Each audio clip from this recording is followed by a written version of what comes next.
Assalamualaikum warahmatullahi wabarakatuh. Halo teman-teman, selamat pagi dan semoga teman-teman sehat selalu. By the way, terima kasih sudah menonton video pertama saya yang kemarin dengan percakapan yang membingungkan gitu kan.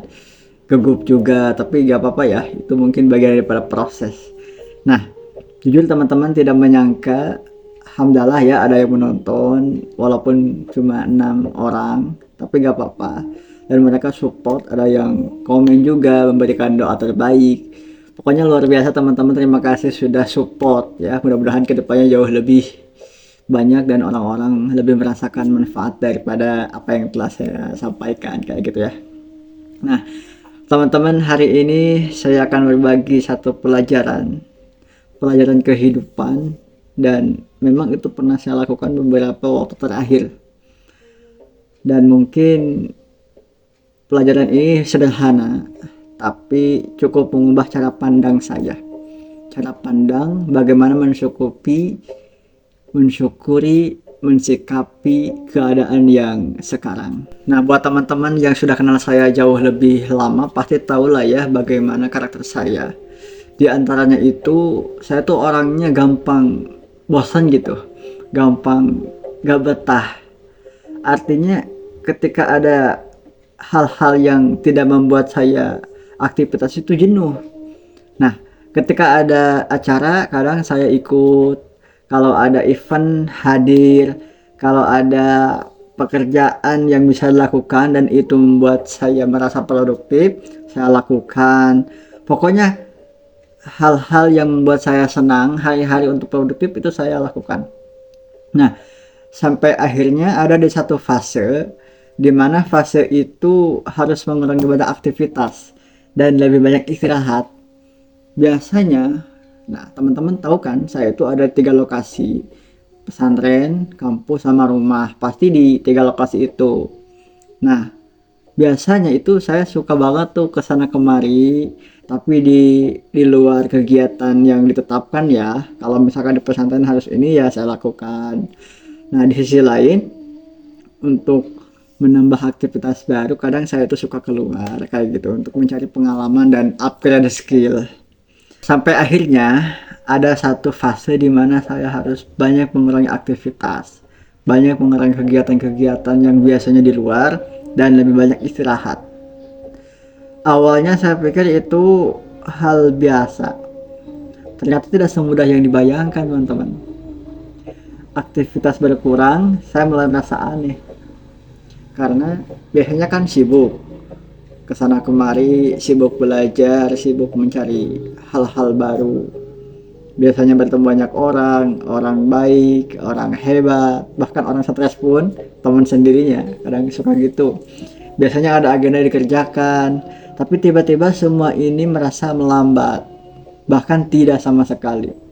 Dan di situ saya sadar satu hal, ternyata selama ini saya hanya fokus mengajar banyak hal, sampai akhirnya lupa hal-hal yang memang seharusnya kita nikmati dan syukuri. Ya, nikmat sehat salah satunya, nikmat berkumpul dengan keluarga. Dan kadang kemarin-kemarin itu saya sibuk menargetkan untuk tahapan-tahapan berikutnya, tapi jarang mensyukuri hal-hal kecil yang sudah dimiliki atau dilalui. Nah, dari situ saya belajar memahami, mendalami. Tidak semua waktu itu harus kita gunakan untuk berlari. Kadang kita perlu berjalan untuk mencapai tujuan. Kadang kita perlu berhenti sebentar. Kita perlu evaluasi, mensyukuri, untuk memperbaiki arah. Karena kalau terus berlari tanpa tujuan yang jelas, mungkin akan sia-sia. Dan pasti itu akan capek teman-teman. Bayangin teman-teman lari dari sini ke sana tanpa ada tujuan, apa yang didapat? Ya pasti capek. Begitupun kehidupan sama, jadi harus punya tujuan. Nah, untuk tujuan yang jelas itu kita berhenti dulu setelah kita perjalanan jauh. Kalau kita misalkan pepergian jauh, kita pulang dulu untuk rehat sejenak, berpikir, mengevaluasi apakah jalan itu sudah benar atau memang harus punya opsi lain supaya kita tetap jalur di yang sesuai kita tujuan kayak gitu.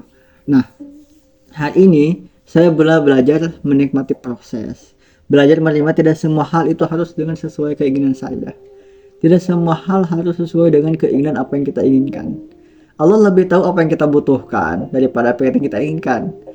Contoh misalkan anak kecil ya, anak kecil pengen pisau yang tajam, itu pengen, tapi orang tua itu tahu apa yang harusnya anak kecil itu miliki. Makanya kenapa waktu kecil kita minta pisau yang tajam, orang tua tidak memberikan. Ya karena kita belum waktunya. Kalaupun diberikan, itu bisa terjadi luka ataupun hal-hal yang tidak diinginkan, kayak gitu. Nah, kita belajar menerima semua hal yang terjadi dan tidak sesuai mungkin dengan keinginan, dan ternyata kalau kita menikmati, menerima, itu terasa hampang gitu, kehidupan itu terasa jauh lebih ringan daripada kita memikirkan hal yang tidak perlu kita pikirkan. Itu akan menambah beban pikiran, makanya kita jalani aja gitu kan. Nah, mungkin teman-teman merasa saat ini itu ada di fase yang tidak sesuai dengan rencana. Pastikan kita rencana ini tapi alhasil kayak gini gitu kan. Nah, mungkin sedang menunggu atau sedang berjuang atau merasa ya langkahnya kayak diperlambat gitu. Bukan diperlambat sih, jadi kayak lambat aja gitu. Nah, kalau iya, saya mau bilang satu hal.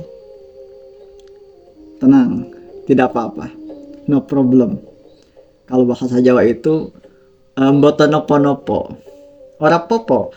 Kenapa? Karena memang pelan tapi konsisten itu jauh lebih baik daripada kita buru-buru mengejar target tapi ternyata putus tengah jalan atau berhenti tengah jalan. Nah, mending kita slow, pelan tapi pasti, pelan jalan sampai tujuan kayak gitu. Kalau misalkan capek, ya istirahat. Kalau teman-teman pernah mengalami fase ini, nah kira-kira coba boleh dong di-share di kolom komentar biar saya juga bisa baca-baca dan ya semoga ya menjadi inspirasi kayak gitu. Oke deh teman-teman, terima kasih untuk video kali ini dan sampai jumpa di video selanjutnya. Thank you guys.